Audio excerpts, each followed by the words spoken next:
além de organizar esse projeto, não é, eu fui como os outros, com exceção do Iaco, que deu a minha a autonomia de convidar seus binômios, e aí eu fui atrás de pessoas com quem ele, né, tivesse mantido alguma colaboração. Eu fui como os outros componentes dos binômios, livre para escolher os artistas com quem eu gostaria de colaborar, e convidei o Eduardo Berliner, artista que vive no Rio de Janeiro, por conta de uma experiência que eu tive com ele no momento em que visitei seu ateliê. Na prática de curador, quando desenvolve projetos de pesquisa, sempre se dá, quer dizer, eu acho que isso é uma coisa que acaba tocando a todos os que praticam esse tipo de atuação no circuito de artes. A pesquisa sempre ocorre em determinado momento visitando o ateliê do artista, não é? E para mim foi uma experiência única, até hoje, visitar o ateliê do Eduardo, é verdade, que me fez pensar na possibilidade de aproximar o contato e trocar ideias e saber um pouco mais desse modo de trabalho e dessa maneira de se organizar no caos, né? Um caos deliberado e presente em cada canto, mas que ao mesmo tempo é formador de uma certa ordem que reconstitui o real e que a partir desses agenciamentos que, quer dizer, não aparecem aqui, fundamentam um pouco o pensamento do artista. E para começar a nossa história, eu pensei então, nós trocamos já algumas informações. O Eduardo, né, produz basicamente pintura, quer dizer, apesar de terem inúmeros, quer dizer, apesar de outros exemplos contrapor essa ideia, não é, com aqui uma vista do ateliê, vista parcial do ateliê.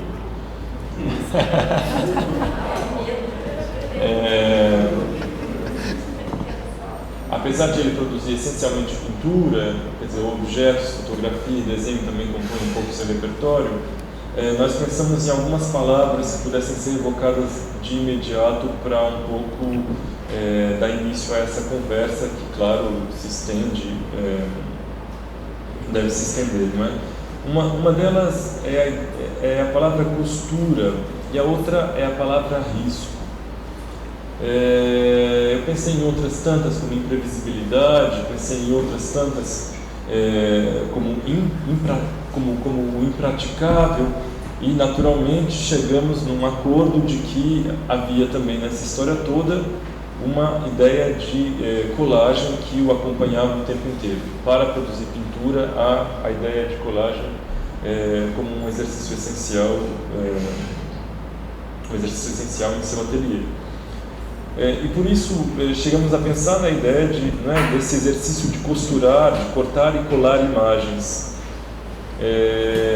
E aí eu pergunto a você, Eduardo, porque eu penso nisso de fato, eu penso nisso a partir de alguns exemplos de pinturas que nós vamos ver, que formam então esse arcabouço de situações improváveis em que o sujeito se vê sempre confinados em situação de risco, no sentido amplo do termo, e para mim esse sentido, essa situação de risco me fez pensar se para você haveria algum lugar para a pintura que seria o de riscar, de arriscar e de correr risco, né? Eu gostaria de começar com essa ideia, talvez com essa derivação possível da palavra risco, que seria então a de arriscar e a de correr risco, né? Você risca no papel, mas você corre risco.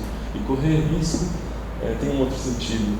E parece que essas personagens que povoam seu universo pictórico, artístico, em diferentes instâncias e situações, traduzem um pouco esse estado, né, de iminência do risco, né, como essa figura.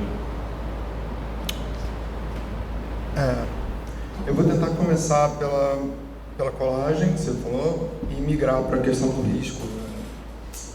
Eu estou pensando aqui que, como é que eu vou falar sobre a colagem?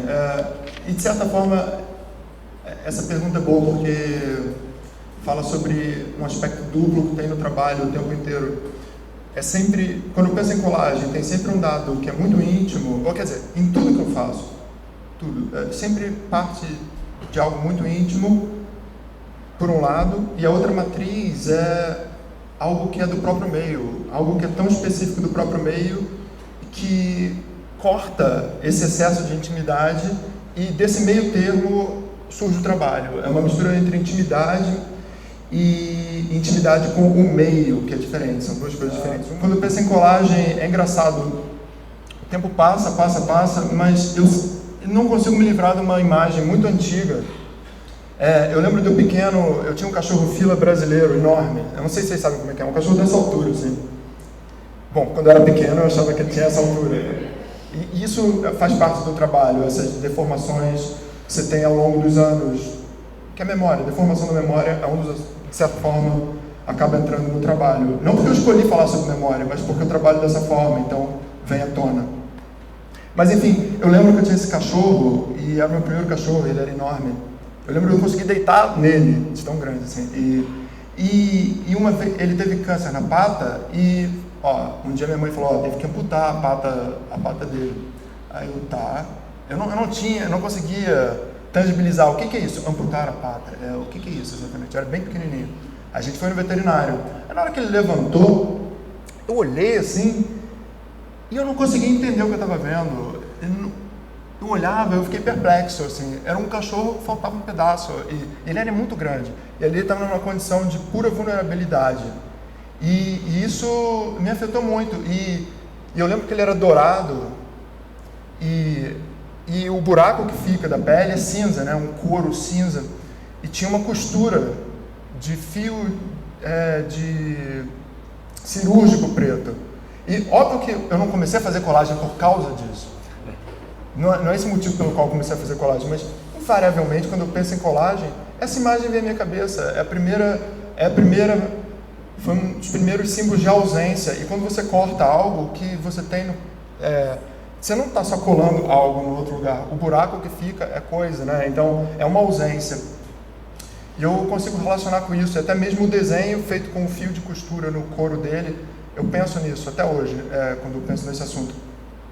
Por outro lado, desde a faculdade, eu venho do design gráfico, eu não fiz belas artes, eu estudei desenho depois, mas inicialmente, desde pequeno, desenho é a maneira que eu me relaciono com o mundo, para passar meu tempo, para diálogos internos, desde muito pequeno. Eu me comunicava com a minha família, ou a única coisa que eu queria fazer no colégio era desenhar. Eu sabia que, independente do que eu fosse fazer na minha vida, eu queria desenhar. Então, quando eu entrei para o design gráfico, eu não tinha pretensão de me tornar artista. Eu comecei a estudar desenho no meio da faculdade, e aí eu comecei a manter um outro tipo de relação com o desenho, que era mais eu comecei a estudar desenho de observação, e isso trouxe um dado muito potente para mim. O desenho de observação é algo muito caro para mim até hoje, vou acabar falando disso em algum momento. Mas eu usava a colagem, e esse início do meu trabalho de desenho, que é de 99, quando eu comecei a estudar desenho, eu comecei a manter uma rotina de ateliê, mesmo estando na faculdade de design. É curioso, porque na faculdade de design eu usava muita colagem, porque eu conhecia outros amigos que trabalhavam faziam seus cadernos de anotação, e eu acabei usando colagem naturalmente como uma forma de desenhar. Então, só que a colagem, mesmo naquele momento, acontecia de várias maneiras, porque se por um lado eu quando eu estava andando na rua, pegava um papel, guardava, colava no caderno, isso era uma forma de desenhar. O primeiro trabalho que eu fiz foi uma performance, e eu não tinha essa terminologia clara para mim, eu nem sabia que eu queria ser artista no início. Eu lembro que eu usava as ferramentas do design para fazer coisas para mim mesmo, para ideias que eu tinha, e usava aquelas ferramentas porque eu estava naquele curso. E mesmo essa primeira performance era um coelho de pelúcia que eu comprei num camelô na época da Páscoa, e como eu estava escrevendo em paralelo no meu projeto final uma história e fazendo os desenhos que lidava com uma personagem que arrancava a pele do coelho e depois encontrava uma maneira de conviver com ele fazendo um casaco com a própria pele, Então transformou a morte dele numa maneira, o arrependimento diante da morte dele, ela não podia mais fazer nada a respeito. Então, como uma maneira de lidar com essa perda, ela fez um casaco com a pele do melhor amigo dela. Enfim, eu tirei a pele desse coelho que eu encontrei na rua como uma maneira de levar adiante o trabalho de escrita que eu estava fazendo. Porque às vezes eu não sabia como ir adiante. E isso é uma coisa que se repete até hoje. Quando eu não sei como ir adiante, às vezes eu migro para um outro meio. E o outro meio me dá um afastamento e uma chance, ele me dá uma dica de como retornar para o problema. E aí eu lembro que eu peguei a pele do coelho e arranquei. E aí eu olhei dentro, tinha um robô. E esse robô era muito estranho. Era muito melhor do que qualquer coisa que eu pudesse fazer com o coelho, ou a ideia de fazer um casaquinho da menina. Então, a gente começa a encostar na ideia de risco e a potência que tem na ideia de perda. É um elogio à perda, de certa forma, o meu trabalho. É uma convivência é transformar fracasso em potência, de certa maneira. É conviver com isso e conseguir ver a potência que vem do momento de vulnerabilidade máxima. A colagem, ela acontece de maneiras muito distintas. Em determinado momento, então no início, quando eu começo a pintar de fato, obviamente a colagem está contida nos meus primeiros trabalhos, porque era a minha forma de desenhar naquele momento. Então, não era uma vontade, eu quero fazer um trabalho sobre colagem. Não, é porque eu faço colagem, minha pintura absorveu aquilo. E a minha pintura faz isso o tempo inteiro. Toda vez que eu migro para um outro lugar, ela absorve algo novo, ela se transforma nesse sentido. E a própria colagem foi mudando, porque no início eram campos mais abstratos, onde eram fragmentos mais abstratos, quer dizer, fragmentos figurativos que formavam um campo abstrato, tá? E eu usava a colagem dessa forma, por um choque de superfícies, esse tipo de coisa. Gradualmente, isso foi me interessando menos, simplesmente porque, à medida que você vai se envolvendo dentro do trabalho, e aí vou voltar para a sua questão, isso é muito bonito, eu acho isso lindo, tem um momento em que você não sabe o que está fazendo, você não sabe de fato o que está fazendo. E esse momento é um momento de potência, e é um momento que você olha para aquilo e você não é capaz de dizer, caramba, isso é muito legal. É um momento que você vai falar, não, sabe, que você tem que ir embora, sabe? Eu não consigo nem conviver com isso, é constrangedor, sabe? E a gente nunca lembra, por algum momento, eu acho que isso é até uma ferramenta positiva, eu nunca consigo me lembrar da potência desses momentos, então eu sempre percebo ele como um fracasso mesmo. E você precisa, às vezes, passar em semanas, ou às vezes o olhar do outro para começar a entender o que você fez. E gradualmente, à medida que você entende o que você fez, você vai tendo menos essa relação de, isso está ficando interessante. Isso vai bem até um certo momento. Até o momento que você, sem perceber, os trabalhos já estão indo bem. E aí algo precisa quebrar de novo, você precisa fazer algo muito errado, para se lembrar o que é esse momento de vazio, esse momento de abismo. E isso acontece justamente quando a gente já não sabe mais o que fazer. E aí, quando você muda de estratégia, é uma chance das coisas darem errado. Por exemplo, se a gente for para essa pintura do lobo, eu acho que ela é um ótimo exemplo de mudança de estratégia, mudança de comportamento dentro da prática de colagem e pintura. Por exemplo, se eu falei para vocês que em determinado momento eu estava trabalhando com campos mais abstratos, fragmentos, né? Em determinado momento, por exemplo, eu também junto objetos no meu ateliê, como você pode ver, essa caveira de espuma, que era uma máscara de carnaval, ou essa prótese de osso de joelho, ou essa bota que a minha mãe estava usando quando ela machucou a perna e quando ela ficou boa ela deixou para mim, ou quando a companhia que toma a Conlurb, mas ela também cuida de podar as árvores das ruas lá onde tem meu ateliê. Então tinha esses pedaços de palmeira que eu encontrei e eu achei curioso, levei para o meu ateliê também, sem saber porquê.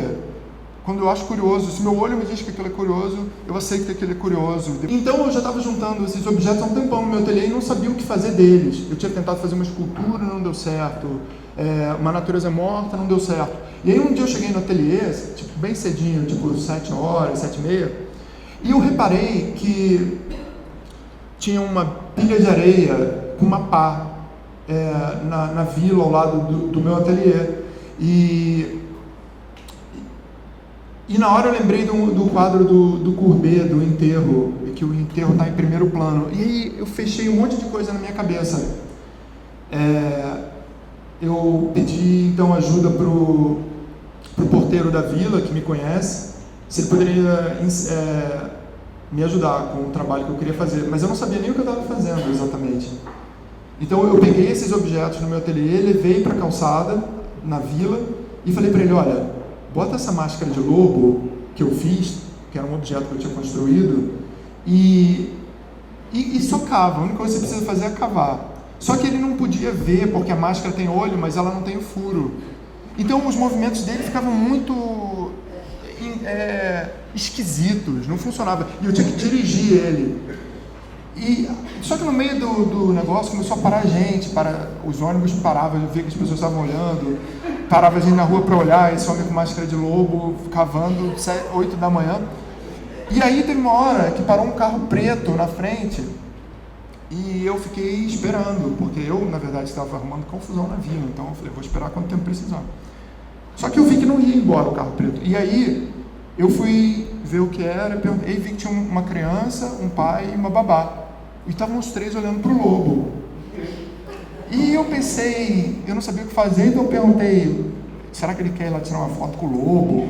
Aí o pai olhou, ninguém sabia bem o que fazer, mas acabou que a babá foi com ele e ele tirou uma foto com o lobo. Igual quando você vai no shopping, que a criança tira foto com o Papai Noel ou qualquer coisa do gênero. E depois eu acabei usando isso como ponto de partida para uma pintura. Mas o que é interessante aqui é uma outra maneira de trabalhar com a colagem.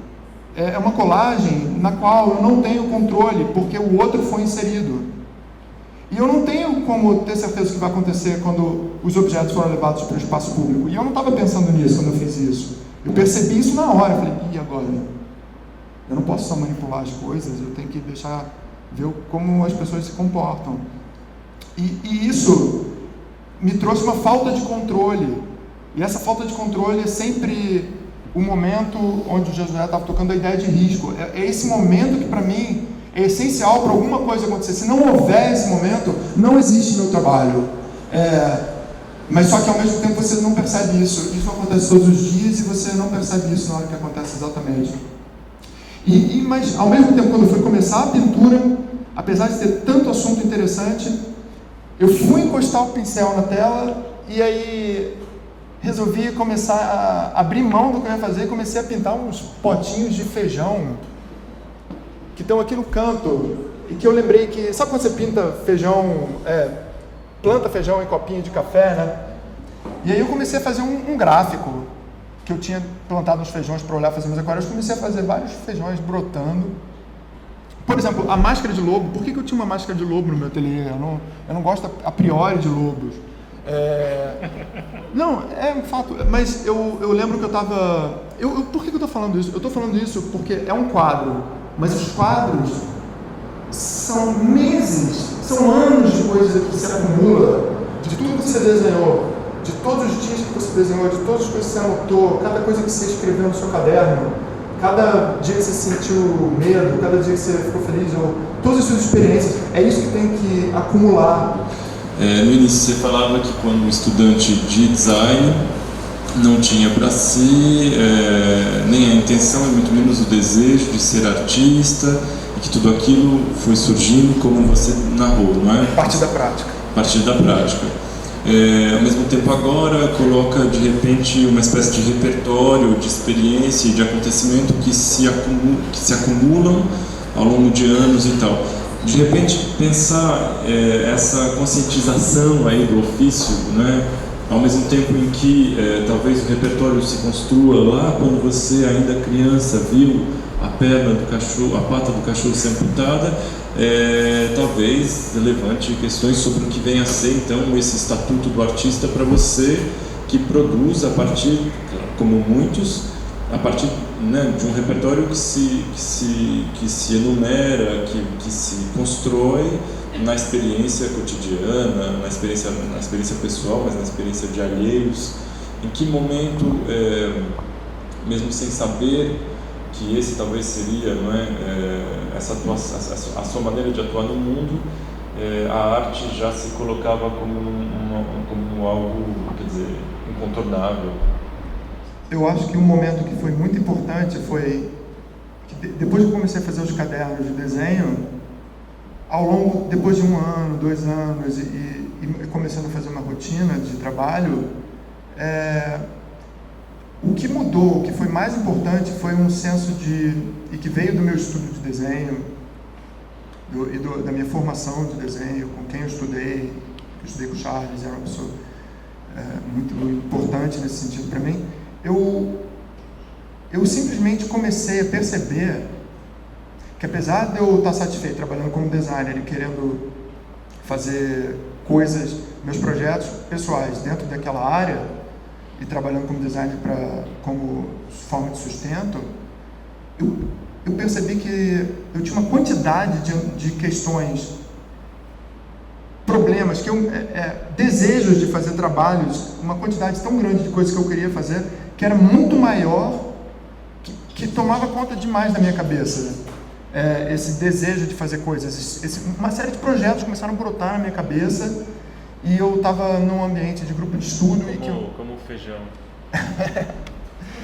E eu estava num ambiente de grupo de estudo e que me estimulava muito, e não me estimulava a abandonar nada do design ou abandonar minhas ferramentas, mas simplesmente era alguém que estava disposto a ouvir coisas que na área onde eu estava não tinha muita gente interessada.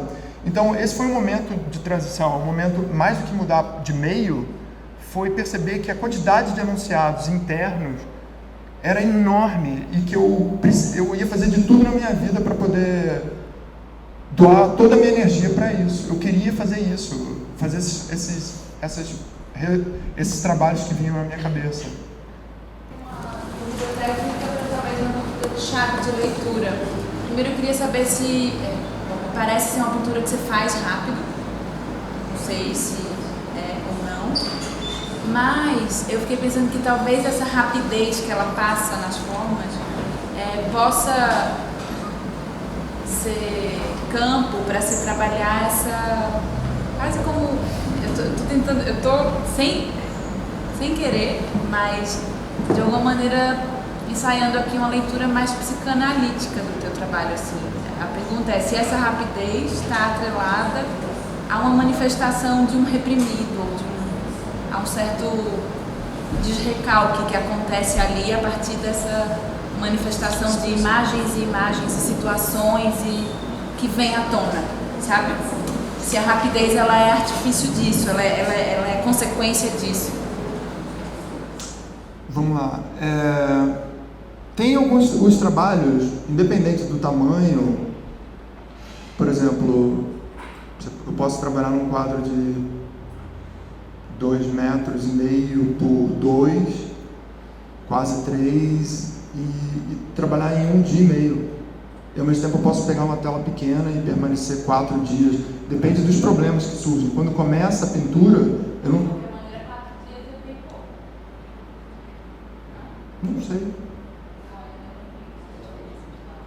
sei. Não sei se é pouco ou se é muito. É um tempo, é uma medida. O que vai me fazer permanecer na tela é a quantidade de problemas que vão surgindo. Quando eu começo a pintar, eu tenho algumas questões que estão na minha cabeça, objetivos. Ao ponto de partida, senão, não vou falar questões, tem pontos de partida. Pode ser uma coisa que eu estou observando, pode ser uma colagem, pode ser uma mancha no chão, mas é um ponto de partida. Quando eu começo a pintar, não tem nada na tela. Então eu preciso botar informação na tela. Então eu começo a fazer marcas. E durante um tempo, você ainda está num período onde eu coloco informação, vou vendo o que está acontecendo. E chega uma hora e aí eu vou misturar a sua pergunta com a do Josué, com a questão do Josué. Chega uma hora que aquilo que eu estava fazendo, eu não sei nem como acontece essa hora, mas é uma hora que é quase como se eu chutasse o balde. É como se eu percebo, sem ser totalmente consciente daquilo, por exemplo, como é que eu vou explicar? Olha, eu tô pintando uma coisa de observação, não tem um cenário no meu ateliê. Aí eu estou lá pintando. Aí entrei com uma informação aqui, tem uma cabeça de porco com um crânio, tem uma garrafinha, tem uma lata de lixo metalizada. E eu estou pintando aquilo, aí durante um tempo, até o meu olho internalizar o que está acontecendo ali e eu começar a ver isso na tela, eu ainda estou meio, não é duro a palavra, mas eu estou entrando no assunto. E aí chega uma hora que eu percebo que isso só vai dar numa mera representação daquilo mesmo. Mas não é que eu perceba isso, eu percebo isso na hora que de alguma forma meu corpo perde a paciência, porque toda a minha paleta já está imunda, e eu em vez de pintar assim, eu vou, sabe mais? Vou pegar um mãozão de tinta e vou dar conta de uma área que já estava pronta e cobrir tudo. E aí eu começo a entrar num outro ritmo de pintura, que já não tem mais nada a ver com aquilo, onde o assunto na superfície já é mais importante, é tão importante quanto o que eu estou vendo, mas ele é... Mas o evento que está acontecendo na tela começa a ser muito importante. E sim, nesse momento você acaba qualquer possibilidade de censura. Eu pinto coisas que depois que eu olho, eu falo, caramba, como é que eu vou mostrar isso? Sabe? Onde é que eu vou me esconder? Sabe? E isso eu acho que é um momento de potência. Eu às vezes acho que essas telas são as mais constrangedoras, são telas que na hora eu não consigo nem olhar e no dia seguinte... tudo bem, aí eu vou pensando sobre aquilo, daqui a pouco eu consigo conviver com aquilo gradualmente e depois adoro ver ter feito aquilo e ir adiante. É um diálogo interno, sim, interno e com visualização, né, com externalização, porque... Mas sim, na hora que eu estou pintando eu faço coisas que eu não faria se eu tivesse que planejar. Eu gostaria de retomar esse comentário feito pela Ana, porque nós já conversamos em algumas ocasiões, inclusive, sobre essas composições perdidas, né? Sobre telas que você acreditava fadada ao fracasso. Então, ao mesmo tempo que há essa rapidez aí eventual no processo, se nós formos tomar essa medida como parâmetro, um dia ou 4 dias, como é que se encerra o trabalho, e aí eu gostaria então de retomar com você esse assunto que nós já abordamos em outra ocasião, que você concorda que você começou essa conversa, que é a ideia de fracasso, de erro, mas sobretudo de perda. De perda, essa é a palavra. Talvez o princípio da perda é que estenda essa prática. É a única chance, eu acho. Senão eu vou me repetir eternamente. Eu preciso desses pequenos fracassos e na verdade, mas indo para essa questão do espaço positivo dividido, o que eu acho interessante nesse tipo de espaço é a ideia de que o quadro... Bom, eu pretendo pintar durante muito tempo. Enquanto eu sentir paixão por pintar, eu vou pintar. E enquanto eu gostar de pintar, eu vou pintar. Basicamente é isso. Então eu me vejo pintando durante... Acho que eu vou pintar e desenhar sempre. Pelo menos é o que sempre fez. E...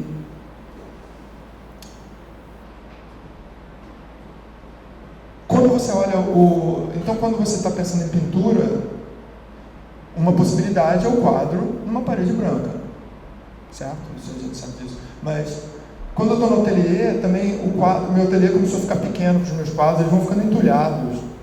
E os desenhos vão ficando entulhados, mas não só entulhados, eu vou percebendo que às vezes nesse processo coisas estranhas acontecem dessa aproximação.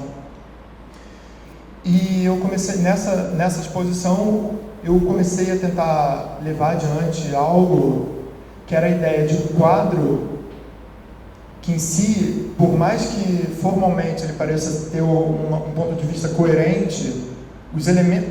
eu vou responder isso. Lembra que você falou do tempo? Do tempo da pintura? Que era rápido? Essa é a resposta, na verdade. O tempo, o ato de fazer pode ser rápido, mas, por exemplo, se eu olho para esse quadro, o da esquerda, o acúmulo do que vai estar dentro dele, o processo de sedimentação é longo, o processo de pintura é rápido, é mais rápido. Acho que, de certa forma, lida com o que você perguntou. Também.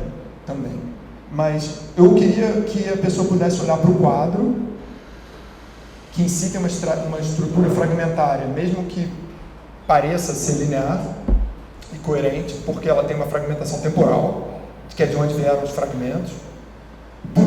E por outro lado, quando ela está ao lado de outro desenho, eu acho que acontece uma coisa dupla. Por um lado, ela oferece uma nova janela de entrada para o observador. Por mais que todos os trabalhos sejam autônomos, e esse é meu parâmetro, todos eles precisam ser autônomos, quando você vê ele sozinho, você está diante deles, tem que dar conta dessa experiência. Agora, quando você tem várias imagens em volta, e de natureza muito distinta, algumas são só pinturas de natureza morta, de aquarela, e o outro uma pintura tão fragmentária. Você abre janelas para a pessoa entrar no quadro. É quase como se ela pudesse ter acesso a coisas que estão... Ela parece que tem acesso ao que está na minha cabeça, mas não tem. É um desenho no final. Mas o que acontece, por outro lado, se por um lado ela tem maior possibilidade de entrada no quadro, isso não facilita a saída dela do quadro. O que me interessa nesse sentido, por exemplo, o Pierre Huyghe, um artista francês, Pierre Huyghe, ele fala uma coisa... Bom, posso estar errado com a frase que eu vou falar, mas eu vou falar como eu lembro. Eu lembro dele falando algo como... O trabalho dele é criar um buraco no mapa. A ideia do buraco no mapa eu acho linda, né? A ideia em vez de um mapa para te ajudar a chegar de ave, é um buraco no mapa. E o que acontece quando você entra nesse buraco? Para onde a sua cabeça vai nesse espaço de buraco? Eu acho esse pensamento muito curioso. Uma condição para essa infância que aparece em seu trabalho com certa recorrência, não é? Crianças aparecem aqui e acolá o tempo inteiro. Eu me lembro de uma definição que povoou um pouco o pensamento de Agamben quando ele discutia sobre aquele que não tem direito à palavra, na infância é aquele que não tem direito à palavra, logo infância é aquele que não tem direito a se pronunciar na sociedade, ou seja, fique quieto, fique isso, fique aquilo, enquanto que há uma espécie de autonomia dessa infância, ela realmente parece fazer aquilo que bem entende no seu trabalho. E o outro dado é da experiência que me coloca também sempre a pensar nessa ideia do risco, né? Em seu sentido amplo, quer dizer, a gente falou já bastante sobre riscar, mas eu gostaria de comentar com você aliás, gostaria que você comentasse sobre essa condição aparente de risco que aparece em algumas pinturas. Eu penso em tumor, não é? Ou seja, a iminência da perda da própria vida. Eu gostaria, talvez, né, que você pudesse comentar um pouco essa ideia do sujeito que se coloca em suas pinturas numa condição viva, ou seja, ele está vivo sempre ali, numa condição abismal. Então ele está vivo ao mesmo tempo em que ele não vive outra coisa além de risco. Me parece um pouco curiosa cruzar essa ideia da infância, que não tem direito à palavra, que consegue se pronunciar, aí como você falou, no desenho, que é a prática do risco, e o próprio risco existencial, que é sempre, quer dizer, que é sempre presente em seu trabalho, né? Existe uma certa tensão nesse estar vivo e estar vivo em risco. A pergunta é difícil, na verdade, é bem difícil. Não é que ela seja difícil, ela é trabalhosa, ela não é difícil, é muito diferente. Vamos lá, sobre a questão, vamos começar pela criança que estava no início da pergunta. Eu acho, bom, se eu olho meus trabalhos desde do meu primeiro trabalho, que era um coelho de brinquedo, e de alguma forma a presença da infância sempre esteve no trabalho. Duas coisas, a presença da infância e um espaço estranho entre profunda delicadeza e violência ao mesmo tempo. Não sei de onde vem, desculpa. Mas está lá, tudo que eu faço parece ter é dividido em dois momentos, um de profunda delicadeza e outro de violência, entrecortado. Está lá. É um fato. É inegável. Como eu acho... Bom, eu botaria criança / memória. Tá? Ao longo desses últimos anos, eu penso muito sobre esse assunto. Eu vou responder isso de uma maneira torta, mas eu vou responder, vocês vão ver. Quando você está desenhando alguma coisa, supomos que eu comece a desenhar esse microfone de observação. Quando você está começando a desenhar, você não percebe isso, mas você acha que você está desenhando um microfone. Mas depois, à medida que você vai ganhando intimidade com o seu material, os anos vão passando, você percebe que você desenhou um microfone, mas o que você registrou na sua cabeça não foi microfone. Se eu estivesse desenhando esse microfone aqui, provavelmente começaria a ficar na minha cabeça o barulho do ar-condicionado, esse tipo de penumbra, a voz do Josué, o silêncio do Josué, todos vocês, a cor das suas roupas. Tudo isso vai ficando impregnado, essa atmosfera do que está em volta do que você está desenhando é o desenho, e isso fica muito impregnado na sua cabeça, tá? Então, e cada vez que eu desenho uma coisa, eu lembro muito mais da coisa do que se eu não desenhar. As coisas que eu lembro, elas retornam à minha cabeça com uma frequência absurda, e elas voltam bastante completas durante um bom tempo. As coisas que eu não desenho, elas ficam na minha cabeça, mas elas não voltam tão completas. Elas voltam quando eu estou num estado de dormência no táxi e sinto o cheiro de solvente que o taxista usou para limpar o vidro, e aquilo vai me trazer uma imagem de 10 anos atrás. É para esse lugar que vão as coisas que eu não desenhei. As coisas que eu desenhei é diferente, eu consigo elas vêm à tona muito carregadas. Agora imagina que você fez isso a sua vida inteira. Então, cada vez que eu acho que isso tem a ver com a lógica de natureza morta. Então, quando uma coisa me afeta, na verdade, ela me afeta, ela me faz parar às vezes, eu não sei nem porquê. Eu vi um copo, vi um galho, vi uma pessoa, eu parei para olhar para aquilo, eu não sei nem porquê. Hoje em dia, eu acho que eu poderia especular, pelo menos, que o motivo pelo qual aquilo me afeta é porque ele já foi mapeado por tabela todas as vezes que eu desenhei. Então toda vez que eu faço um trabalho, ele é iniciado por algo que eu vi, e que esse algo que eu vi leva a minha cabeça para algum lugar muito longe, infância, possivelmente, lugares muito distantes. E ao mesmo tempo, quando ela está na minha cabeça, uma memória muito antiga, que eu nem sei a cara dela, eu preciso encontrar uma forma no mundo para tangibilizá-la. Então, o trabalho é sempre um ir e vir entre o que eu lembro e o que eu estou vendo. Independente, pode ser daqui para cá ou de lá para cá, mas é sempre de duas vias, assim, nunca é só numa direção. Então, eu acho que a infância acaba voltando nesse aspecto, por um lado. Talvez.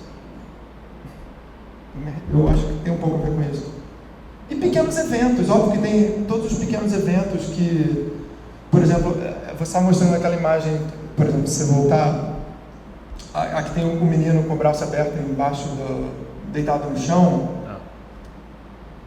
Não tá aqui. Essa aí. Por exemplo, se você olhar o cantinho, isso é um móvel, aquilo que está ali no canto é um móvel, isso aqui é um pé de gente, um pé de bicho, pé de gente.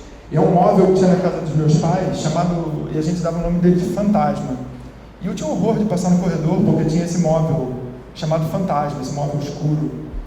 E, ao mesmo tempo, eu lembro uma vez Sabe o Fanny Alexander, quando o menino está na sala e a estátua se mexe? Eu me identifico, eu gosto desse filme, acho esse filme muito bonito. E eu lembro uma vez, por exemplo, na sala, quando os adultos não estão perto, né, que você entra debaixo da mesa e você tenta levantar a mesa com a perna, e eu lembro de eu ficando preso, a mesa caiu, eu fiquei preso assim, e depois teve que chegar um adulto para me tirar debaixo da mesa, que eu fiquei entalado. Então, acho que é uma série de eventos que vão se acumulando ao longo da vida, e eles voltam não sobre ele, o assunto não é eles mesmos, o assunto não é ficar preso debaixo da mesa. mas é quando você encontra uma coisa hoje na sua vida e que aquele ficar preso debaixo da mesa veio à sua cabeça por algum nível de metáfora sobre medo, sobre insegurança, e não tem nada a ver com ficar embaixo da mesa.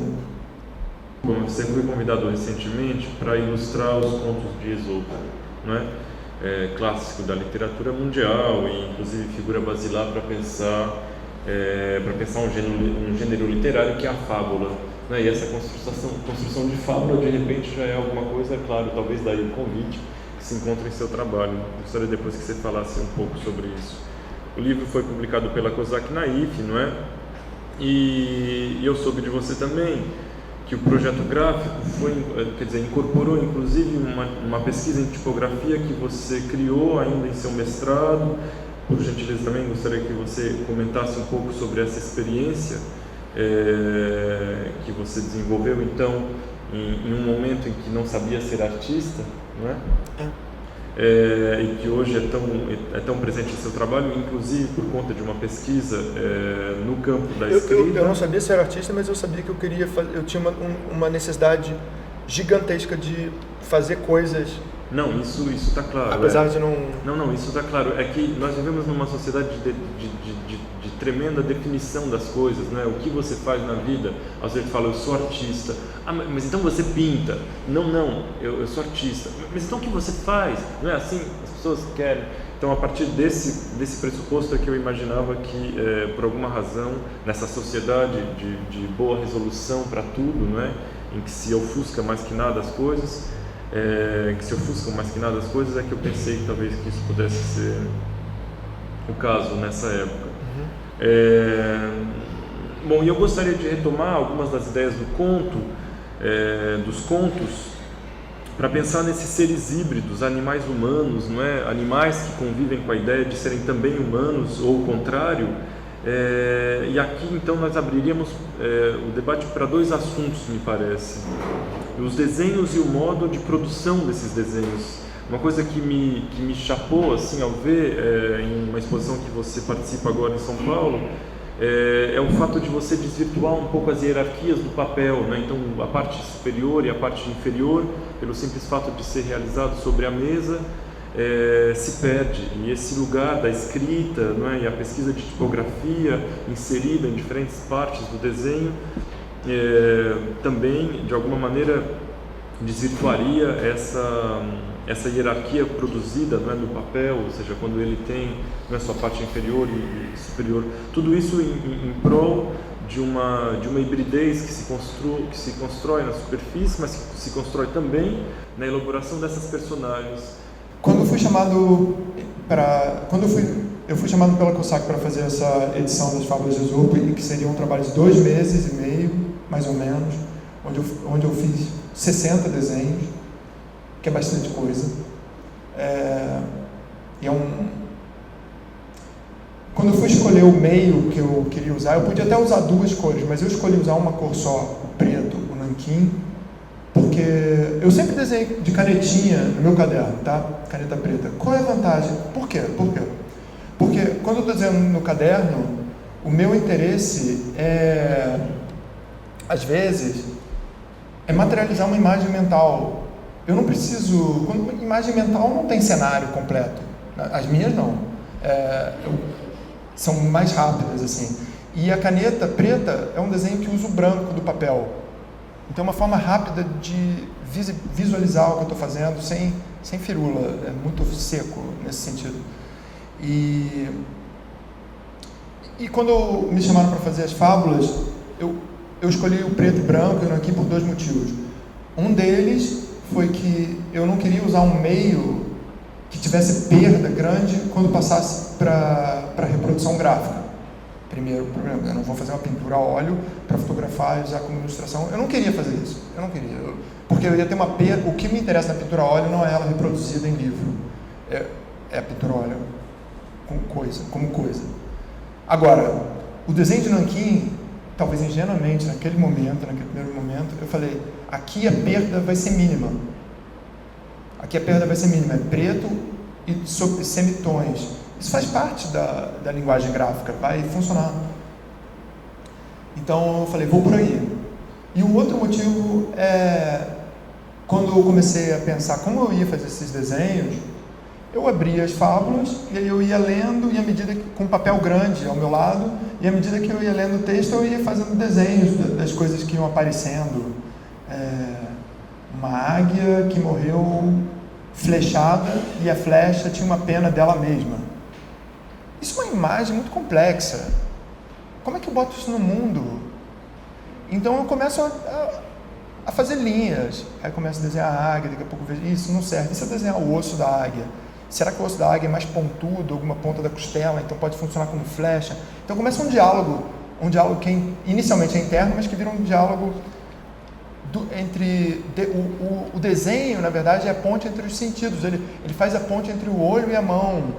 Então ele vira eu começo esse diálogo e também ia anotando pequenas frases que eram mais fortes para mim.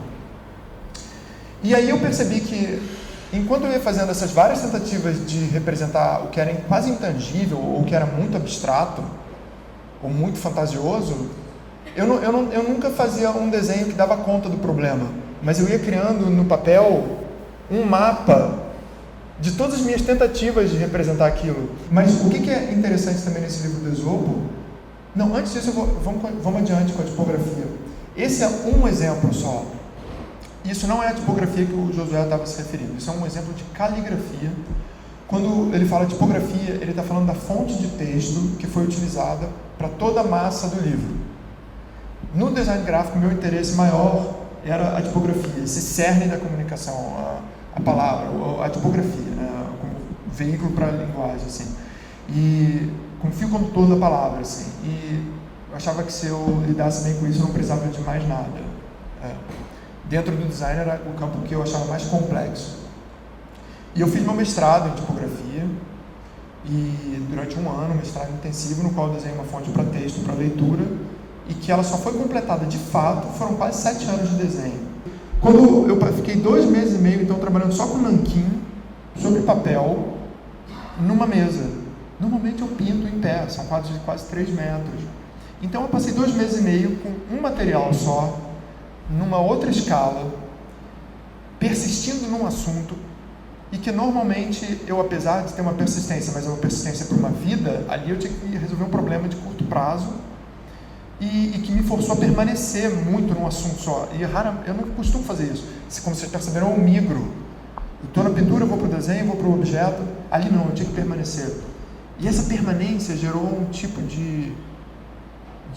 O que surgiu disso, eu já não via no meu trabalho desde a época do mestrado, quando eu fiz a fonte, onde eu passei 1 ano desenhando. A letra é um sistema. É um desenho, mas é um desenho que gera um sistema.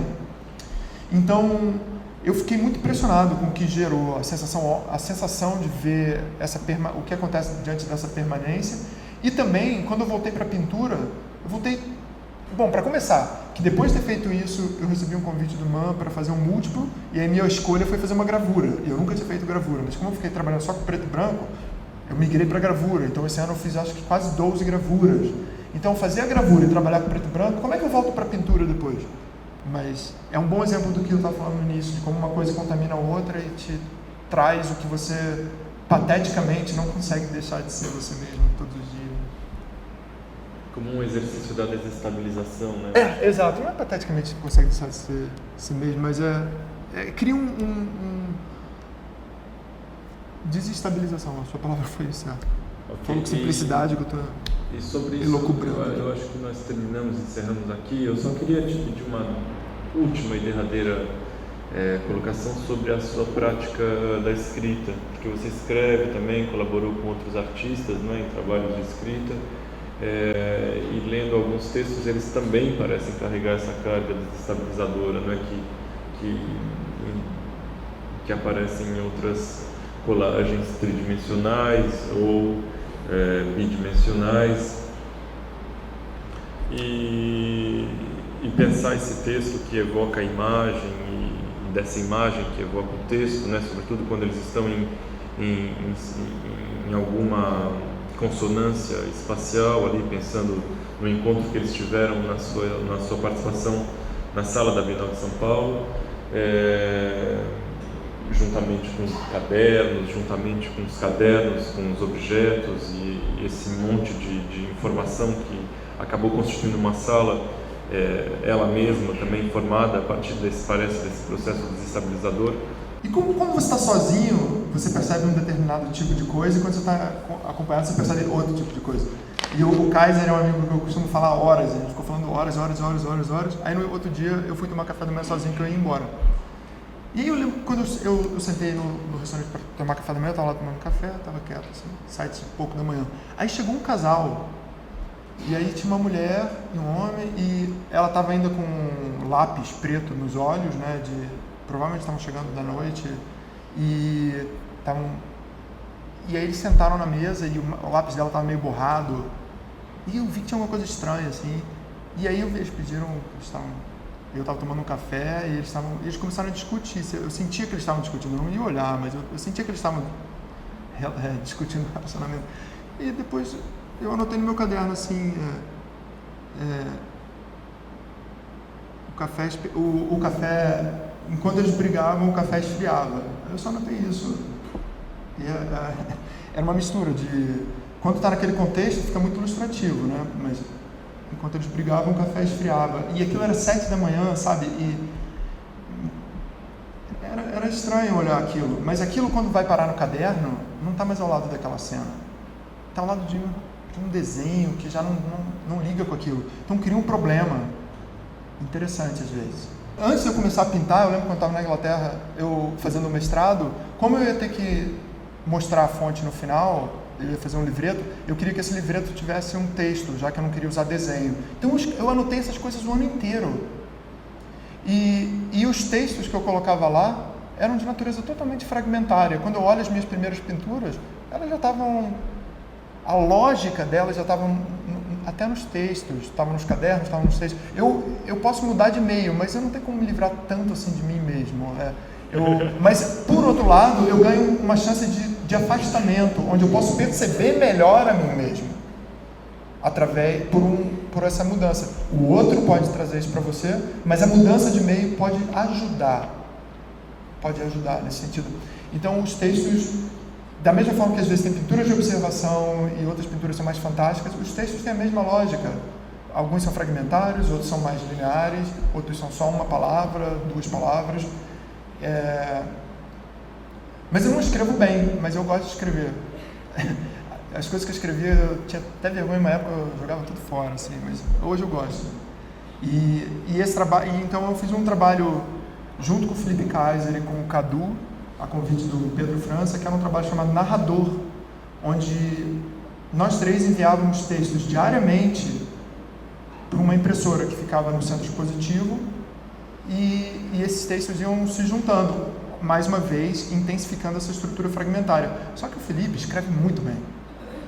Eu escrevo mais ou menos, assim, o Cadu escreve também bem, mas de uma forma bem diferente do Felipe. Então, o texto de um quebrava o texto do outro. Um tirava a seriedade do outro, um inseria seriedade onde o outro era mais irônico.